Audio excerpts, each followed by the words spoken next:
Hello, this is Giuseppe Conti. I'm the founder of Conti Advanced Business Learning. One of the topics we touched during my influencing workshop is about influence and office politics. Let's listen to the perspective of some of the participants to my workshop on this interesting topic.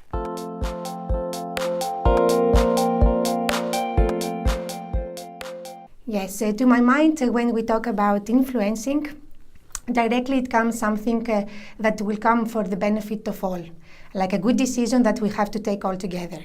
On the contrary, when we talk about office politics, I more link it to someone's personal benefit. Office politics plays a critical role in this. It will help you to build either a coalition or it can help you to implement other different influencing tactics like persuasion tactics. I think this is very important.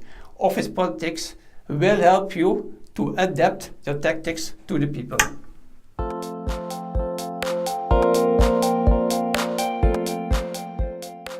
I learned that the need of influencing is everywhere in your private life and of course in your professional life, but the way to do it is the same. I learned that usually I do not listen very carefully and that I really have to take into consideration all the facts that are in front of me.